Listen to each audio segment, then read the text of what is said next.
नमस्कार दोस्तों, मैं सलाहुद्दीन नवीद रोशन राय के इस नए अंक में आपका स्वागत करता हूं।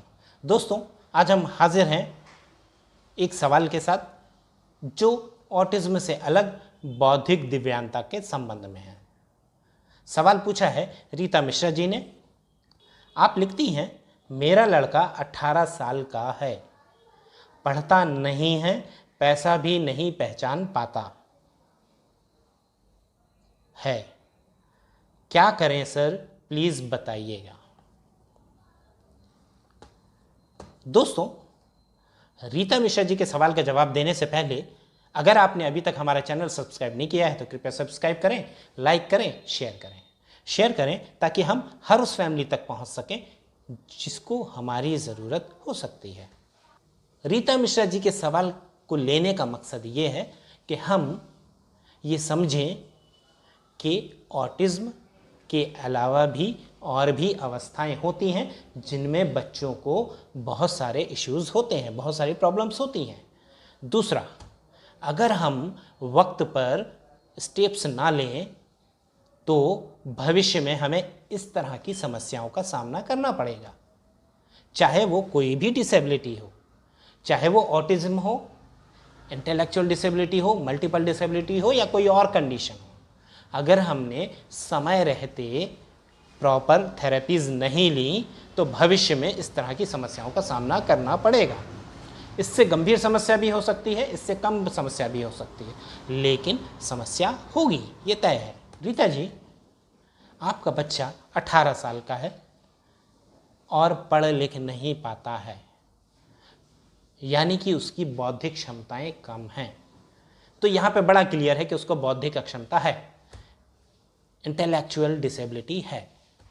इसी वजह से वो पढ़ लिख नहीं पाता है, रुपए पैसे की पहचान नहीं है, शायद घड़ी भी ना देख पाता हो।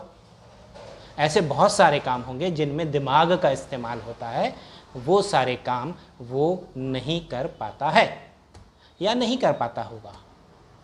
क्या करना चाहिए? तो दोस्तों, ये वो स्टेज है जहाँ पर हम कहते हैं कि अगर हमने किसी समस्या, किसी प्रॉब्लम, किसी डेवलपमेंटल डिसऑर्डर को सही तरीके से छोटी अवस्था मतलब बच्चे की उम्र में, कम से कम उम्र में अगर उसको ठीक नहीं किया, उसको ठीक करने की कोशिश नहीं की, तो बड़ा होकर इस तरह की समस्याएं सामने आएंगी। और ये बहुत छोटी समस्या है, इससे ज़्यादा गंभीर समस्याएं भी आती हैं। अब समाधान क्या है? तो जब हमने ट्रीटमेंट नहीं किया, इंटरवेंशन नहीं किया था, तो अब मैनेजमेंट आता है। मैनेजमेंट मतलब अब हम उन समस्याओं को ख़त्म नहीं कर सकते हैं, हाँ, क्षमताओं को बढ़ा सकते हैं। दोनों में बहुत अंतर है। अब बच्चे की एबिलिटी को नहीं बढ़ा सकते, पर उसकी कार्यक्षमता को बढ़ा सकते हैं। कार्यक्षमता मतलब फंक्शनल एबिलिटी। अब उसका बौद्धिक विकास कंप्लीट हो चुका है। उसका आईक्यू टेस्ट करने के बाद जब हमको ये पता लग जाएगा कि बच्चे का आईक्यू 60 है, 70 है, 40 है, 30 है, जितनी उसकी बौद्धिक क्षमता है उस हिसाब से उतने काम वो कर सकता है। उसकी जितनी बौद्धिक क्षमता है उतने काम वो कर सकता है।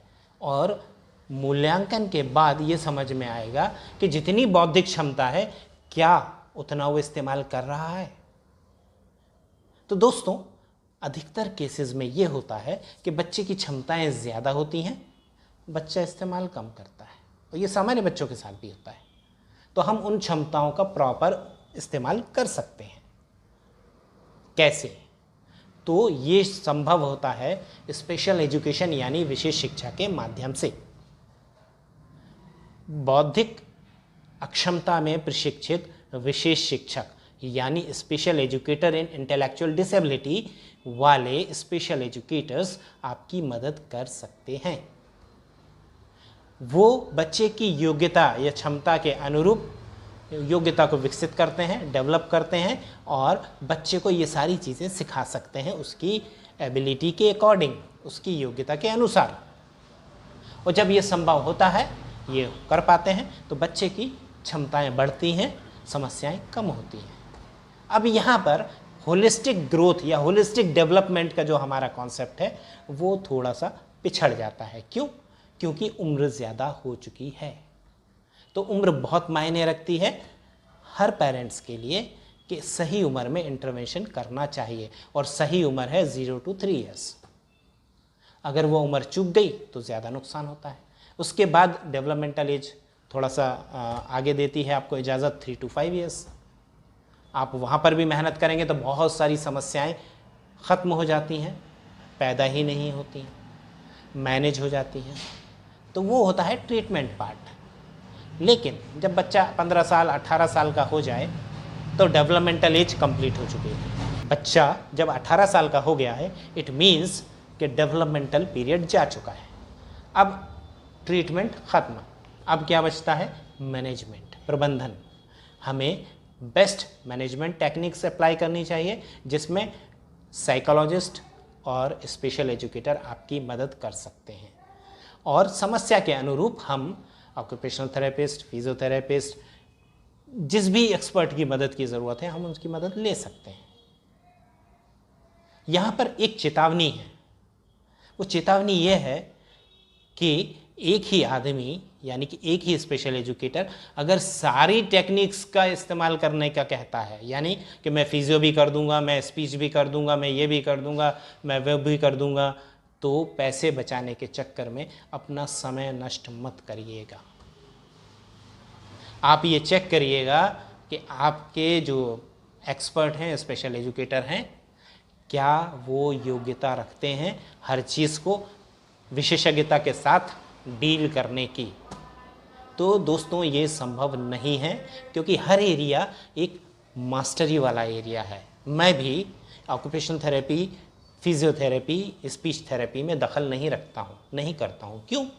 क्योंकि उसमें दूसरे विशेषज्ञ होते हैं। मैं बता सकता हूँ, पहचान सकता हूँ, लेकिन मैं इंटरवेंशन प्लान नहीं करता हूँ। और आप लोगों ने अक्सर ये देखा होगा कि मैं सवालों के जवाब में ये कहता हूँ कि आपको इसकी मदद लेनी चाहिए, उसकी मदद लेनी चाहिए। क्यों?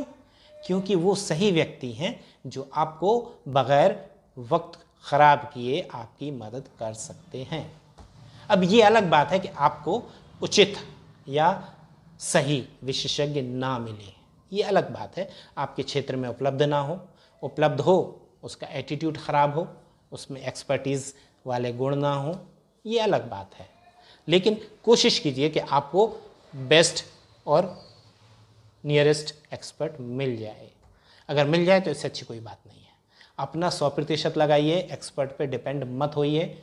स्पेशल एजुकेटर की हेल्प लीजिए। पढ़ना, लिखना, सीखना, फंक्शनल एकेडमिक्स, लेन देन, समय, पैसा, इनका मैनेजमेंट स्पेशल एजुकेटर एक हद तक सिखा सकते हैं बच्चे की योग्यता के अनुसार।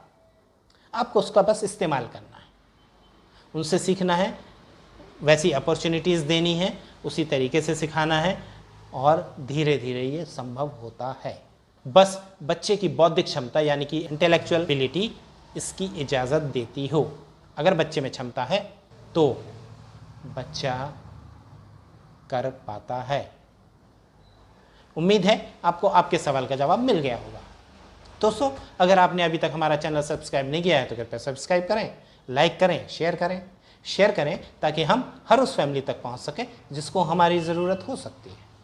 और इस मिशन में आप हमारी इस तरीके से मदद कर सकते हैं। आप देखते रहिए रोशन राहें। मुझे दीजिए इजाज़त। नमस्कार, जय हिंद।